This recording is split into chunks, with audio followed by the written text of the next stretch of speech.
Okay, so this is me checking in several days later. I never introduced myself. I didn't do anything. I just started vlogging. So if you want to know who I am, my name is Monica.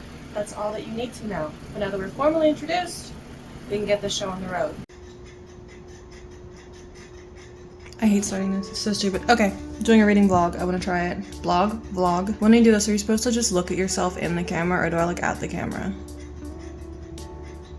Are we uncomfortable yet? I am. Reading this. Haven't started it yet. First book that I've read in a very long time. But I'll tell you what.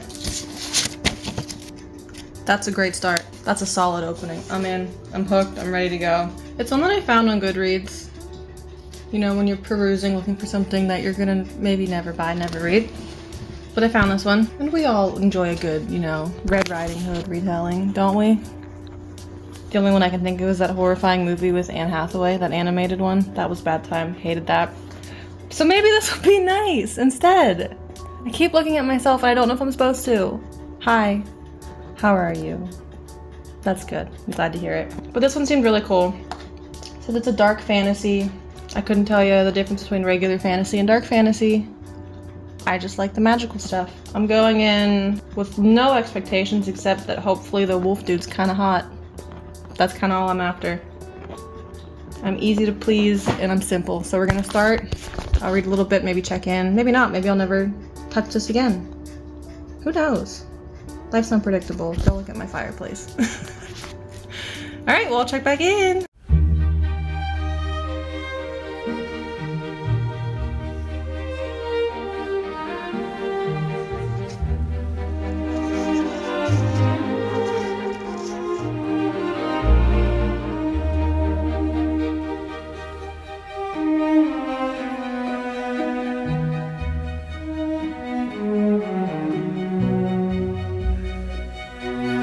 Also, I'm really bad at reading lately. I used to be good at it, and now it takes me 3 times to read a sentence before I understand it.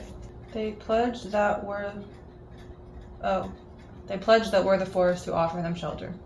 I got there, don't worry about it. So don't worry about it. You're one of the binding? That's sick. Okay, I'm finally starting it. I just can't read.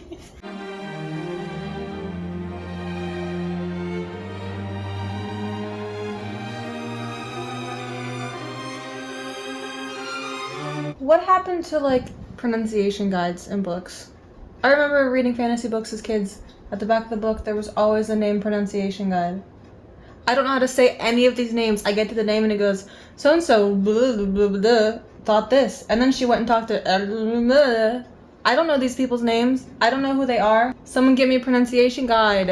Listen to me trying to say these names. Okay, these are the 5 kings. We've got Valkyr, Byron, Malchrysite, Calrius, and Solnir. I know none of that is right, but I don't know how else to say it.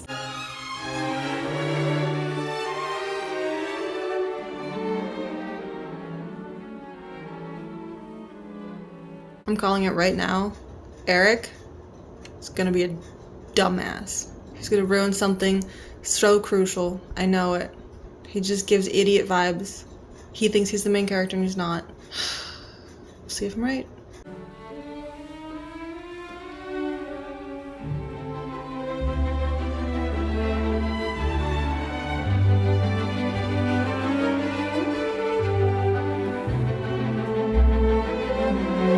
Just jumping in real quick to say she got to the castle, and dude, this is just Beauty and the Beast. This is Belle going into the castle and finding the beast. I'm here for it, but it's the exact same thing. And she just found a library, come on.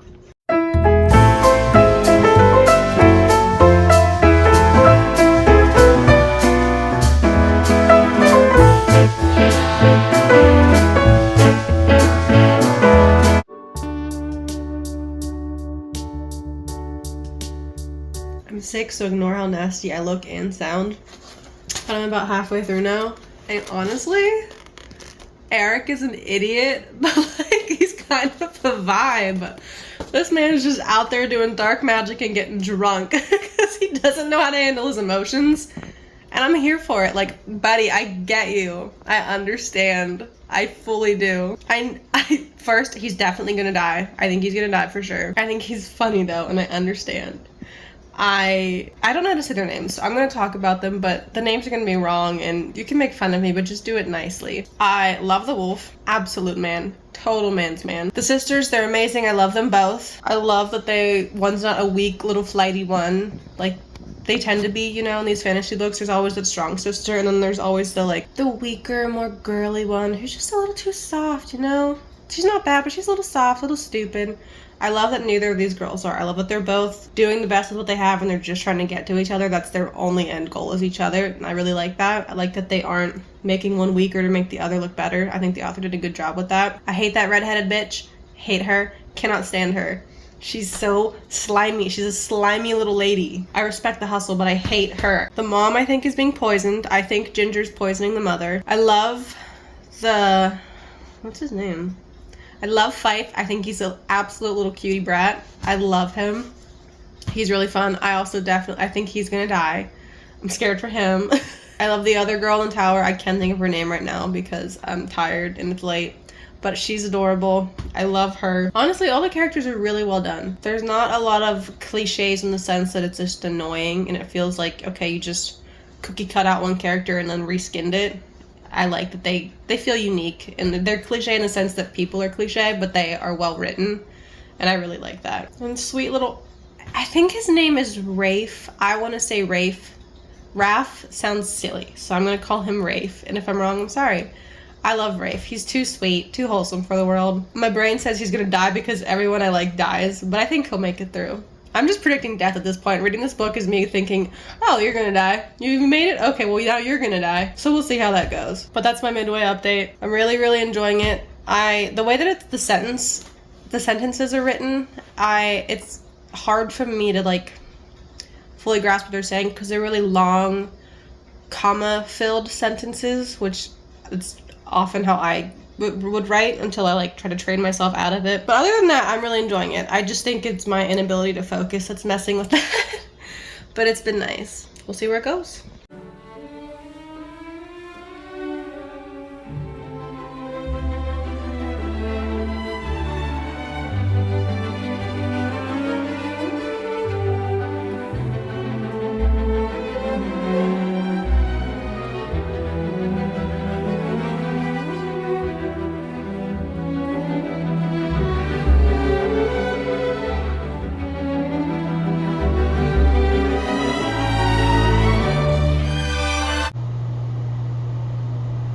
Morning. How are you? I hope it's a good day. Hope you're not screwing up too much. You don't want to cry. Or if you cried, I hope it was a good one. I hope the audio is okay. I finished it. It was amazing. I loved it so much. I can't wait to get the second one. I have to go order it. I guess I'm just going to kind of go through different parts that I liked and explain the way I liked it. I'm not sure how to structure this yet. This is kind of a trial video. I figure I'll kind of get a better feel for it after one or two of these. I tried to type up some of my thoughts, but again, I'm not quite sure how to do this. People make it look like they just talk. They make it look so easy, but you have to, like, have a subject to talk about, and I just have feelings. So we're gonna talk about my feelings, I guess. We're gonna talk about how I feel about this lovely book, this hulking ass of a man. So if you don't know what this is about, it is about this society that is set up where that every second daughter born to the monarchy, the queen, king, I guess the queen, there's not really a king. Every second daughter is for the wolf, hence for the wolf. They get sacrificed after they get this mark on their hand that grows, and that kind of, like, proves, like, yes, that's what you're for the wolf. So there's this big ceremony. Oh yeah, I guess spoilers. I'll probably have spoilers. I am not intelligent enough to do spoiler free. And again, we're talking about my feelings. It's not structured. So spoilers, if you don't want them, this isn't for you. I'm sorry. So there's all this ceremony and fanfare. She gets sent off into the forest, the Wilderwood, if you will, where she's kind of left to her own devices, and eventually she discovers this keep, and it's, like I said before, it's really giving Beauty and the Beast, Belle running through the forest and grabbing the, like, gate and everything. So she finds the keep, she wanders inside, and you won't believe it. Guys, you won't believe it. She finds a library. She's looking around, sniffing all these books, huffing that knowledge, as we all like to do. Turns the corner, and lo and behold, there's the wolf. Just chilling, reading a book, having a good time. And he is cranky, he is tired, he's too old for this shit. And I loved him from the get-go. He's beautiful. He's wonderful. And so the story follows them along as she doesn't want to go back. She's scared. She has this power inside of her that she doesn't know where it came from, and she is afraid she's going to hurt people she loves with it. So she's kind of exiled herself at this point. The wolf's like, get out of here. I don't need you. Go away. And she's like, no. Literally, no. I'm going to stay. So she stays, and they kind of find this weird cohesive balance of how to work together the whole time. He's just like, I need you to leave. I don't want you here. And she's like, well, I have nowhere else to be. And it kind of goes back and forth with them as they kind of reveal more about each other, more about their past. And you find out all these good, juicy secrets. And you're like, well, that makes sense. That explains why you're the way that you are. And I love a good backstory. I think I'm going to just read some of my favorite quotes. There's a lot of good quotes in this. And like I said, the sentences are very long and thready, which is beautiful. And when I read them out loud, it sounds phenomenal. It sounds like magic. But when I'm reading them in my head, it's hard for me to make sense of it. I'll read the first couple sections, get past 2 paragraphs or 2 commas, and then I forget. By the time I finish the sentence and there's a period, I've forgotten what I read and I have to reread it again. So that was tricky, but that's my own brain. I also haven't read in a long time, so I'll probably have to relearn all of my reading skills again. But it was really well done. I think most people wouldn't have any issue with that. That said, I'm going to read some of my favorite quotes to get a kind of jumping off point. Really early on, this is page 17, Red is telling a story about when all of this started, about when these 2 lovers went to the forest, made a deal with the forest, and started the whole second daughter thing. One of the lines that she says is, and so, a love story turned to horror, as surely as eternal summer faded to withered fall. Beautiful. Gorgeous. I love it. I have page 32 marked down and I don't know what's there. This is when they start kissing. Just kidding. That's way later. Oh, no, this... I didn't know at the beginning if this was like kind of an allegory or... I don't know if euphemism. I don't think that's the right word. But like an allegory for something else. So I read this line and it just felt... I don't know. It felt like the way people who feel different, the way they will view themselves and handle their own internal issues. I don't think it's an allegory for anything other than like religion, which, yeah. But this is a really good quote and I wanted to share it. Her teeth cracked together. Red forced her magic down, swallowing that dirt taste, pressing until she thought she might collapse from the effort of folding a part of herself up and hiding it away. Sweat stood out on her brow when her magic was finally contained, coiled back into the places she'd made for it. Her wrists burned green with power she wouldn't let loose. Interpret that as you will. But it made me think. Another one that I loved, again, these are all early on. This is during one I think the first big conflicts that they have. With an inner strength born of distilled panic, Red took hold of the magic rushing out of her and snapped. Just that, there's so little words in that and she picked all the right ones. They're all so well done. I'm looking at my notes, by the way, on my computer. Okay, here's when I fully got into it. This is when I am hooked, I am sat, I am ready. I'm not going to move until I understand the depth of the story and I get everything. So Red is at the keep. She's at the gate, facing outside the Wilderwood, and this creepy figure comes up of, guys, Eric. What did I tell you? I knew he was going to be a big thorn in everyone's side, and even though it was an accident, and it was such a well done accident. So Eric, if you know, you know, comes up and he just starts warping, turning into this monster. He's trying to grab her, ends up getting her ankle, and she's trying to not use her magic. She doesn't want to, she's scared. And then it howled, lurching away from the gate, but the cry of pain became a bray of laughter. The magic is weak, it taunted. Stings, but it won't do much, second daughter. Not unless you open your skin and let it take you, root and branch, bone and blood. And then my part, you'll have your blood, came a rasping voice from behind. The wolf's hand landed on Red's shoulder, pulling her backward from the gate, even as he ran forward and opened it with a touch. There were new slashes on his palms, bloodless, like they'd lost everything they had to give already. Still, Eamon reached for his dagger as he ran. She's minding her business dying, and he's like, bitch, I'm here. I'll save you. Anyway, that made me giggle and kick my feet. Also, can I just say, like, from the get-go, I knew Eric was going to be a little bitch about everything. And I was right. But the fact that he, even after he was actively being an issue, him just existing continued to be a problem. And I just think that's very relatable of the author to do. You know, some people, they just exist and they're in the way. They're not quite doing anything wrong. He is in this case, but you know, sometimes they're just in your way and they need to go. There's no structure to this. I'm just gonna read through my favorite parts and we can talk about it. If you disagree in the comments, we can have a conversation. I don't have a structure.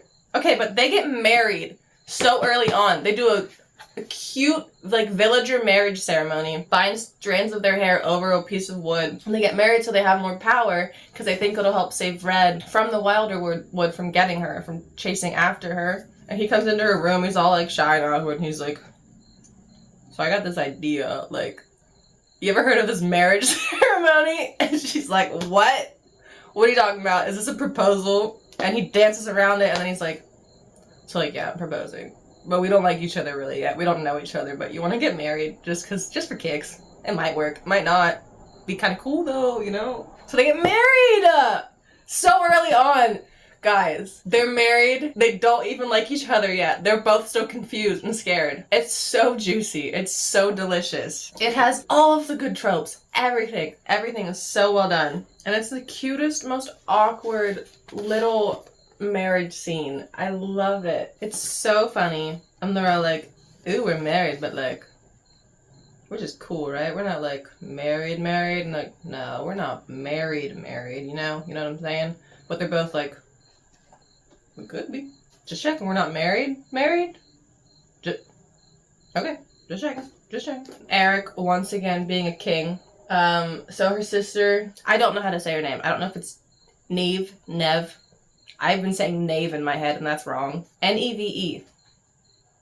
Help me. Neve. Is talking with her wannabe lover, her friend, and then Eric comes knocking into her room while they're talking, all sprawled up against the door, says, cozy in here.